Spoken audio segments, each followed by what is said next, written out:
Right. You come here to get insulted, you know. Good and go evening. anyway to get insulted. Good evening. Richard, shut up. Good evening, all. And day 4 of anti-bullying week. We've got my beautiful partner, beautiful mother, wonderful mother of my beautiful kids. And we've got Richard Fair. That's not very nice. And it's anti-bullying week. Hey, this ain't bullying. This ain't bullying. This is the fact that he's my autistic brother. How about that then? It can be a... That's better, yeah. That would do. I know I could be annoying as something, but I won't go into that. I've been called something like that before. I was going to say you can be a pain in the ass sometimes, but I still love you, man. Language, Adam. This is going on YouTube. It's my podcast. And technically that ain't swearing because there's actually an animal that's actually called an ass. Right, moving on. Now, well, we're more over that. Anyway, you're over that. Now I'm going to start with my first question, Kerry. I'm going to come to you first. Oh God. What does bullying mean to you? Bullying is when one person says something that's really horrible and puts another person down, makes them feel less than the person that said the nasty comment. I was bullied throughout school, bullied for my weight, bullied because I had braces, bullied because of the colour of my hair. But bullies made me into what I am now. And that is a wonderful person. According to the bullies, I would never be loved. No one would ever want me. No one would ever love me. I proved them wrong. Absolutely. Now, same question for you, Richard. What does bullying mean to you?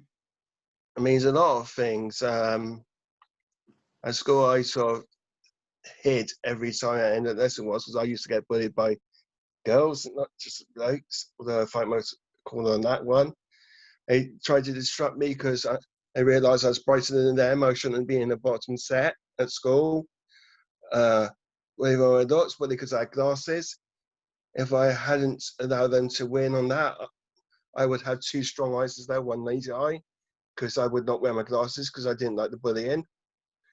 It's the emotional bullying you can get. It's like emotional blackmail, like with mother.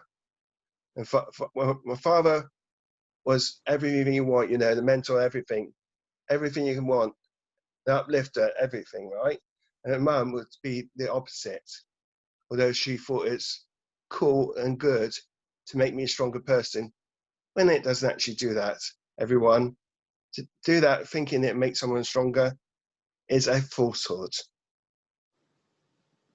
It doesn't.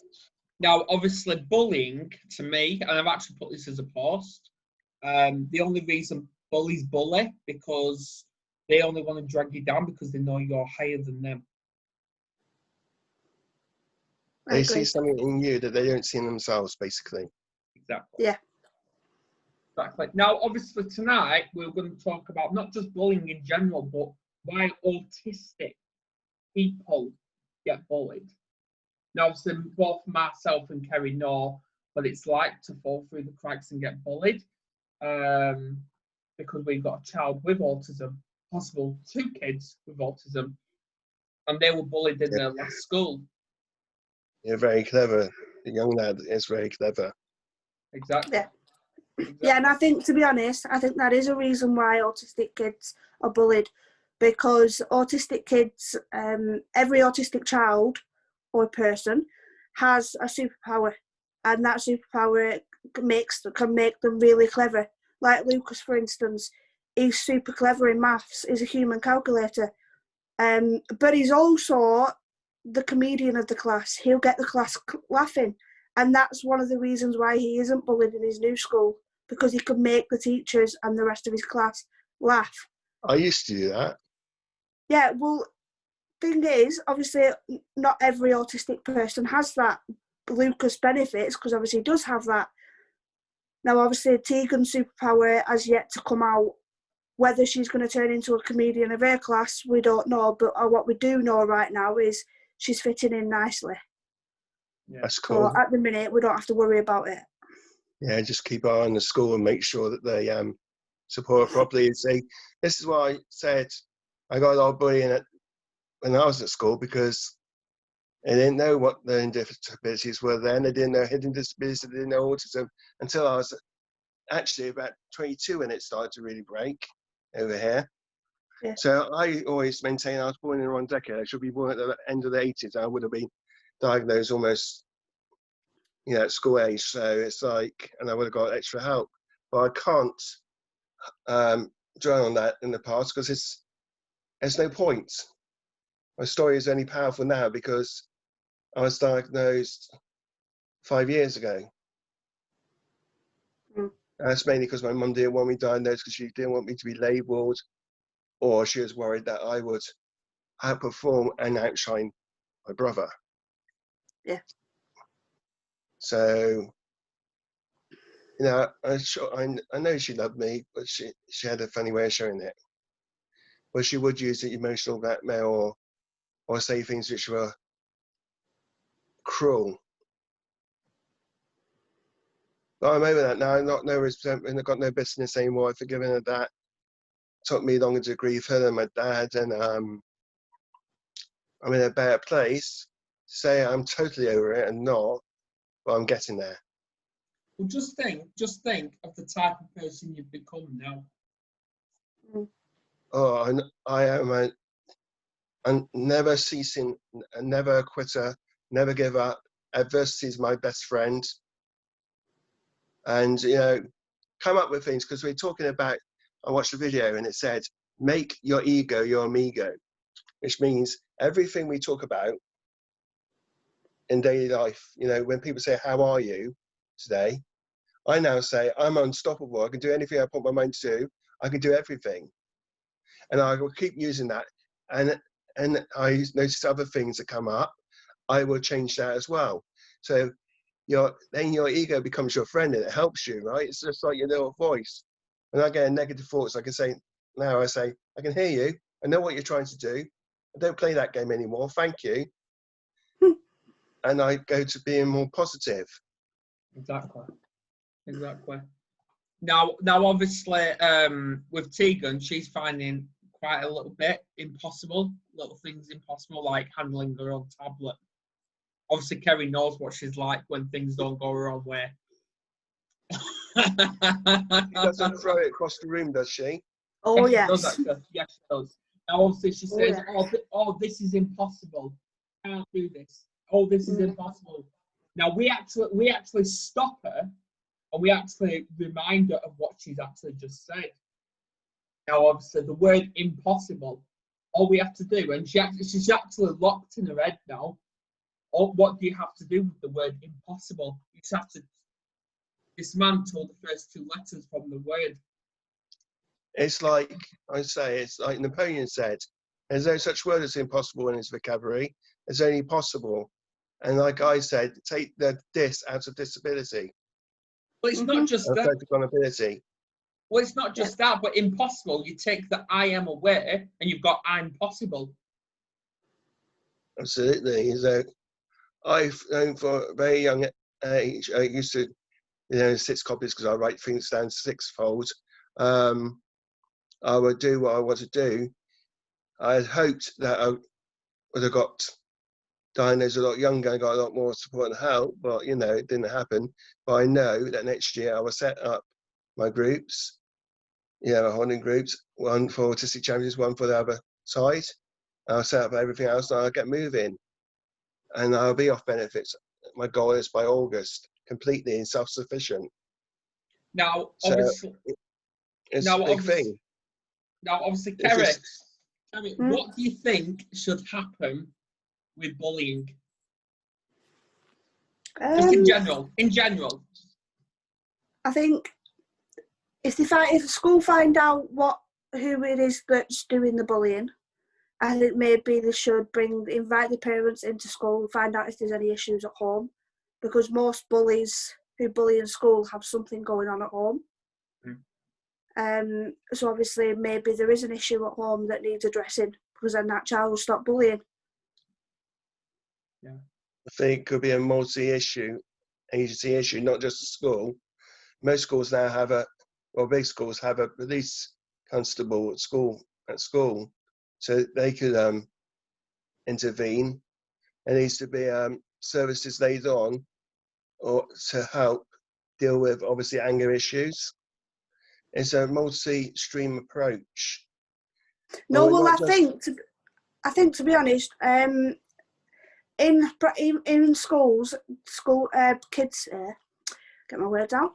The kids should be taught about mental health and the effect of what the effects of bullying can actually have on a person. I mean, with me, I'm always cautious about how people judge me, how people look at me. Instantly they'll see I'm overweight, you know, and that's a judgment. No, but that's a judgment that I worry that everybody who looks at me is going to have that judgment of me, and they're going to instantly have a thought that I'm a bad person when I'm not, you know. Because fair enough, I'm overweight, but I've got lots of friends that tell me that I'm a lovely person and I've got a beautiful family. Well, you certainly are a lovely person. I can vouch for that. Yeah. Yeah. You know, it's have you, when you were growing up, Adam, this is a question. I don't want to make you cry, so I hope it doesn't. Were you the one who felt that, let's just say there's a phrase, the black sheep, the odd one out, the odd boy in the family? Absolutely. Yep. That's exactly Every how day. I felt. Yeah. Every day. I felt like every day, yeah. Same with me every day. Shall I tell you a story? You know, my brother went and did an M+ and he's in for it, and he's juniors and got into grammar school, right? Me, I was put into a secondary, a state junior school, which was about a couple of miles that I had to walk to. Mum used to follow me at first, but then I would walk there, and if I'm lucky, the headmaster, it would take us like Starsky and Hutch and take me up to the end of the driveway, which made me, like he's the headmaster's pet sort of thing. Yeah, that happened. And I used to come home every day and say, Mum, what's the point of me being here? I'm not like everybody else. She never twigged that. Yet, when I was ill, I was taken out of that school, gone into school, into kindergarten, the junior part of my mum's school. She worked in a private girls' school, a convent school. And my maths and English and everything absolutely rocketed upwards. But they wouldn't give us staff discount. There were enough fees for me to continue there. So, you know, it was, I excelled at sport at school. I used to get out of rugby after I had a head injury. When someone grabbed me when I was diving to school and whacked me into a goalpost. And I excelled at athletics. So I used to get out of PE. I used to get extra English and maths and work some of the time and play about some of the time when the teachers weren't watching.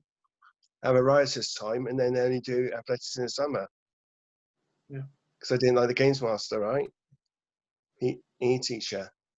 So, because he was a bit of a bully. And it wasn't just me, a lot of kids told the headmaster that. He got moved on eventually. Yeah, we find that happens a lot when the bullies, obviously when you're getting bullied in school and that, the only thing parents can do, because schools just don't deal with it, is you just move on from one school to another school, and then the cycle starts again. Well, it's not just the education system, it's actually the workplace as well. Now, for example, I know someone who actually is getting bullied. They've gone to their boss to complain about that bullying. That victim's now been sacked. I got a brilliant story for that. There's a supervisor I worked, and I came off, and I wanted to go back into permissive work. I went to work for an agency, and 4 days on, 4 days off, in their big centre, Avonmouth, right? Sevenside. This guy was a bully. You know, you get instructed people, we have one of the machines down, you could have run 3 lines. There's just one line that wasn't working when you're doing tray wash, right? If your numbers went up, it bully you. And he bullied my black friends. So me and black friends, we was off site, clocked out. We went back to working for Blue Arrow, and we told them they had a national contract for Tesco, the whole of the country, all their big centres, right? They went to Birmingham, and within 48 hours, they cancelled the contract. They wouldn't work with Tesco again. Yeah. Yep. I had it at carpet right as well. Me and any time when I was working for Mainline, me and a friend walked out and wouldn't go back because they were supposed to be helping us work in, and we were the ones doing all the donkey work, treated like fodder sort of thing. Okay. Now, obviously, my next one is, who do you think is to blame for bullying? I think it's the parents. To be quite honest, I think it's parents. Or is it parents who are bullied themselves and sort of seem as normal to do what they did because they were? Is it some parents bullying victims who became bullies themselves because they knew no different? It's a very complex issue. If you want my opinion on it all, you know what I'm going to say. I'm actually going to blame the government. And the reason I'm actually going to say that is because education system and the workplace, they're not given enough training to actually understand those disabilities or funding. And it could be the parents because they don't understand either. So it's all down to lack of understanding. Do you remember there was a phrase going around a few years ago? There's a glut of a massive surge in teenage pregnancies. I'm not blaming any of the girls who are pregnant, far from it. But, you know, it's like there was a phrase going around. Do you remember, Adam, when they said kids are having kids and there'll be problems? Yeah. You know, I'm not saying, you know, there is a case, as my mum used to say, girls shouldn't have babies until they in their 20s. They should live a little first. That's what my mum used to say. Yeah. So, you know, and if they do, and I was, very young, and they need a lot more support services and NHS services provided to them to help them cope and be a decent parent, you know, because if you're not fully matured yourself, how are you supposed to know how to be a parent? It doesn't come with a dummy's guide to parenthood. See, I'm actually glad you brought that up. I'm really glad, because before I became a dad for the very first time, I didn't have a clue what I'm doing. I didn't know how to make a bottle, how to change a nappy, or even holding a child. I knew nothing about that. Sorry for being controversial, but it's just the way I think. No. All opinions, bring them forward, because this is what this is about. Because it has to be said, you know, there was an epidemic of it at one point in the late 80s, and then the phrase kids are having kids. And if you don't support them with mental health services, support services, counselling, parental classes, you know, a whole range of services, how the hell are they expected to be a damn decent parent? Yeah, and did you notice how when they said kids having kids, the blame was always directed at the girls. It was never directed towards the fathers. Yeah. It's like the fathers just got away with going around and impregnating multiple girls. It was with me. It was always. I detest men who so they were one of those, as it says, get a girl pregnant and then they egg it. Maybe generally, sometimes it's with real fear, they're afraid. But I have far more respect for the ones, even if they struggle and they're not perfect and they need help, who stick around and support and stay their mother. I prefer that. You know, it's like takes two to tango, as it says in ballroom or in life. And you know, to be honest, right, when you get to high school sort of thing, it should be that we're going into a whole different situation now, but No, carry on. I'm going to say it anyway. But It's I think all relevant. when they get to high school, I think it's sort of like they should have a lesson where they get one of those mechanical babies and they put them not just with the girls but with the lads as well. How Because about then the getting lads them will to carry around realise. those invisible bumps that, you know, so they know what it feels like to build. Those mechanical babies that don't shut up. That No, You I might think think about impregnating the girlfriends then. it's just also about promoting and teaching accurately responsible safe sex as well. There's a whole range, isn't it? It's not just yeah, about we're going off topic now. We're going off topic. We're going off topic. That's a whole different video, Adam. I know. Yeah, it is. It is, and we can actually schedule this. Do you find it funny? I was more bullied by girls than I was by lads. I was more bullied by boys. Oh, I didn't get bullied by boys because there's three boys.